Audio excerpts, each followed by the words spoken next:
नमस्ते मित्रांनो, माझे नाव किशोर. स्कायसो talk to me in English या यूट्यूब चॅनलवरती आपल्या सर्वांचे मी स्वागत करतो. आता आपण या ठिकाणी सिंपल प्रेझेंट टेन्स म्हणजे साध्या वर्तमान काळाची व्याख्या समजावून घेणार आहोत. त्या अगोदर आपल्या चॅनलला लाईक, शेअर आणि सबस्क्राईब नक्कीच करा.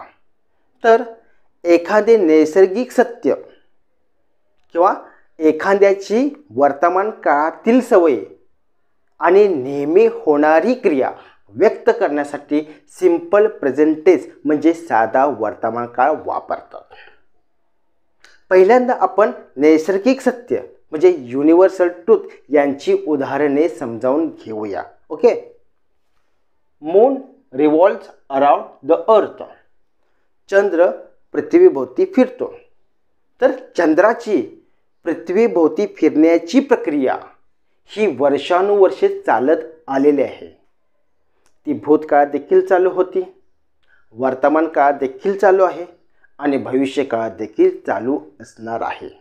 म्हणजे या प्रक्रियेमध्ये कोणत्याही प्रकारचा बदल घडून येत नाही. ही प्रक्रिया जशी आहे तशीच शेवटपर्यंत राहते आणि अशा प्राकृतिक घटनेलाच नैसर्गिक सत्य किंवा त्रिकालबाधित सत्य युनिव्हर्सल ट्रूथ असे देखील म्हणतात. आणि अशा प्राकृतिक घटना सांगण्यासाठी सिंपल प्रेझेंट टेन्स म्हणजे साधा वर्तमान काळ वापरतात. तर आता पुढे उदाहरण घेऊया. The sun rises in the east. सूर्य पूर्वेला उगवतो. Okay. The sun sets in the west. सूर्य पश्चिमेला मावळतो. The stars shine at night. तारे रात्री चमकतात. The sky is blue. आकाश निळे आहे. ही सर्व उदाहरणे नैसर्गिक घटनेशी संबंधित आहे. म्हणून सिंपल प्रेझेंट टेन्स म्हणजे साध्या वर्तमान काळाचा वापर केलेला आहे. ओके. तर आता आपण एखाद्याची वर्तमान काळातील सवयी व्यक्त करण्यासाठी सिंपल प्रेझेंट टेन्स म्हणजे साधा वर्तमान काळ वापरतात. त्याचे आपण उदाहरणे पाहणार आहोत. हॅबिट म्हणजे सवय. हरी ऑलवेज लाय. हरी नेहमी खोटे बोलतो. I get up early in the morning. मी सकाळी लवकर उठतो. She wears nice clothes. ती छान कपडे घालते. He drinks tea. तो चहा पितो. They sleep in the afternoon. ते दुपारी झोपतात. तर ही सर्व उदाहरणे वर्तमान काळातील सवयी व्यक्त करतात आणि वर्तमान काळातील सवयी व्यक्त करण्यासाठी सिंपल प्रेझेंट टेन्स वापरतात. ओके. आता पुढे नेहमी होणारी क्रिया म्हणजे डेली रुटीन व्यक्त करण्यासाठी सिंपल प्रेझेंट टेन्स म्हणजे साधा वर्तमान काळ वापरला जातो. डेली रुटीन म्हणजे जी गोष्ट आज आपण करत आहोत तीच गोष्ट उद्या, परवा, तेरवा देखील करणार आहोत अशा घटना सांगण्यासाठी सिंपल प्रेझेंट टेन्स म्हणजे साध्या वर्तमान काळाचा वापर केला जातो. उदाहरणार्थ, I leave for work at 8 AM. मी सकाळी 8 वाजता कामावर निघतो. I iron my clothes. मी माझे कपडे इस्त्री करतो. I exercise every day. मी दररोज व्यायाम करतो. He goes to class bicycle every morning. मी रोज सकाळी सायकलने क्लासला जातो. They work all day. ते दिवसभर काम करतात.